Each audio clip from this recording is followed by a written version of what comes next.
Salut, c'est Adam. Deux filles se retrouvent bloquées dans une petite ville lors d'un voyage. L'une des filles disparaît, et tout mène à une tragédie. N'oubliez pas de souscrire. Stéphanie et Ellie, deux cyclistes américaines, se rendent dans une ville isolée après s'être séparées d'une tournée à vélo. Ellie achète deux bracelets artisanaux à un stand de souvenirs, en partageant un avec son amie alors qu'elle se dirige vers un petit hôtel pour leur dernière nuit. Les habitants locaux les observent avec inquiétude, sachant qu'elles voyagent sans guide.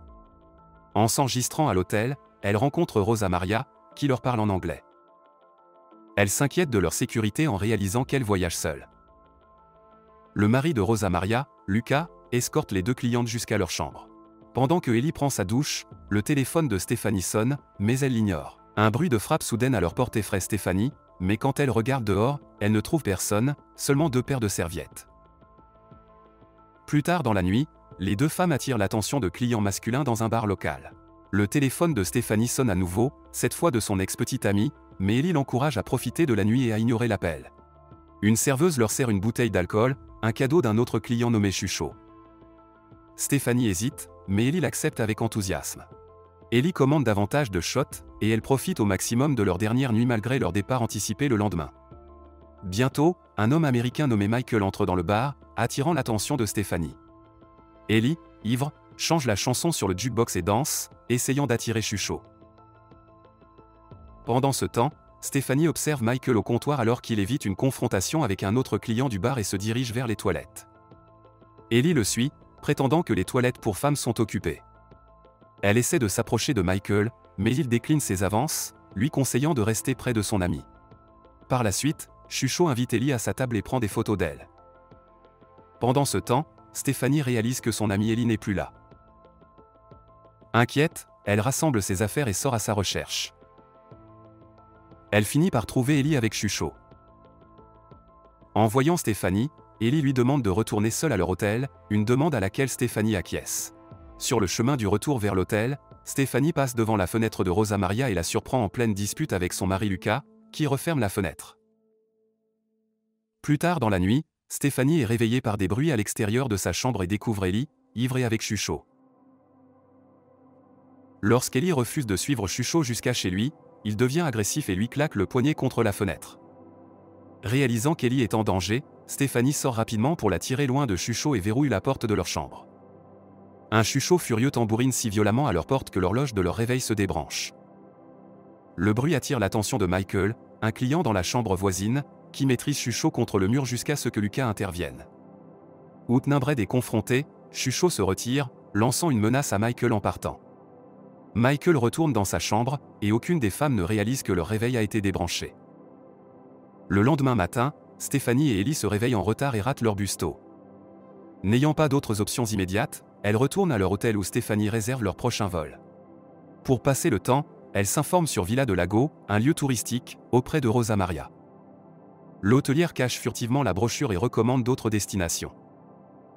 Voyant que les clientes sont toujours là, Lucas appelle sa femme dans une autre pièce. Stéphanie réveille une Ellie qui a la gueule de bois, et elle décide d'aller faire du vélo près des cascades près de la Villa de Lago, interdite d'accès. Captivée par le paysage, Ellie encourage Stéphanie à se détendre au bord de la rivière. Plus tard, la tension monte entre les amis lorsque Stéphanie confronte Ellie à propos de son approche envers Michael, pour qui Stéphanie a des sentiments. Ellie contre-attaque en suggérant à Stéphanie d'élargir ses horizons au-delà de son petit ami infidèle.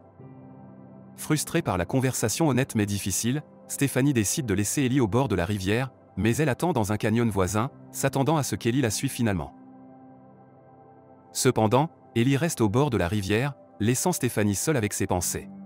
Peu de temps après, la femme insouciante envoya un SMS d'excuses à son amie, l'invitant à se retrouver au restaurant qu'elles avaient croisé plus tôt.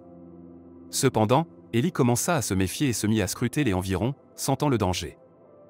À ce moment précis, elle se retrouva soudainement face à une présence sinistre. Pendant ce temps, Stéphanie arriva au restaurant pour trouver son ami disparu. Elle laissa un message vocal, puis rencontra Michael, qui lui proposa de la raccompagner, mais elle déclina. Stéphanie poursuivit ses recherches tandis qu'Ellie criait à l'aide, luttant pour se libérer de son ravisseur qui la traînait à travers les bois vers une cascade.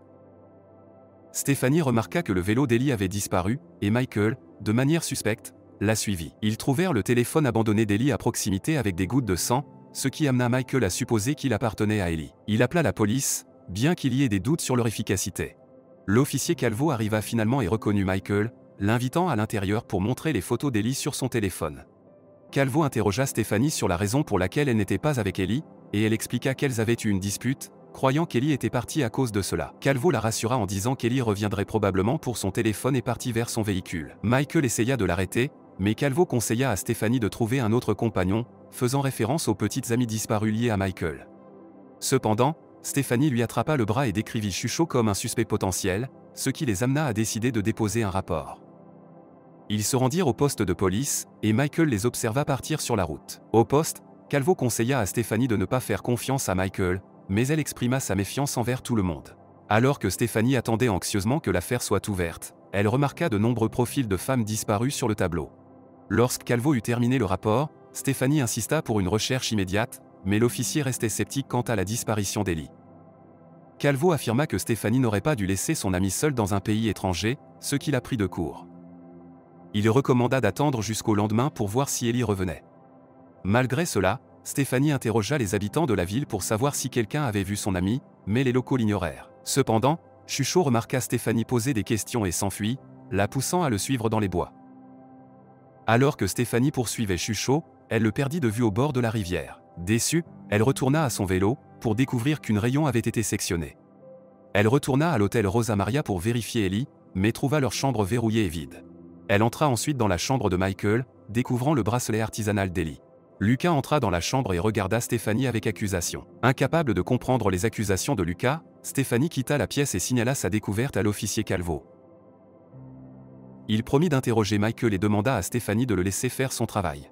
Elle confia ensuite à Rosa Maria la disparition de son amie, et elles échangèrent des regards complices avec Lucas. Plus tard, Stephanie repéra Chucho sur sa moto et discrètement prit les clés de la voiture de Rosa Maria pour le suivre. Elle vit la voiture de police partir et poursuivit Chucho jusqu'à Villa de Lago, où elle se heurta à une grille de barricades remplie de panneaux d'avertissement. Inébranlable, Stephanie continua sa route jusqu'à atteindre un terrain vague, où elle continua à pied.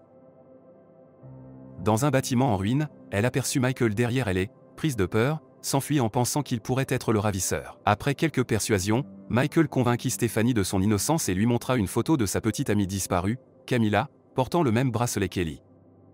Il expliqua sa mission de retrouver Camilla, qui avait disparu en ville en cherchant des fournitures.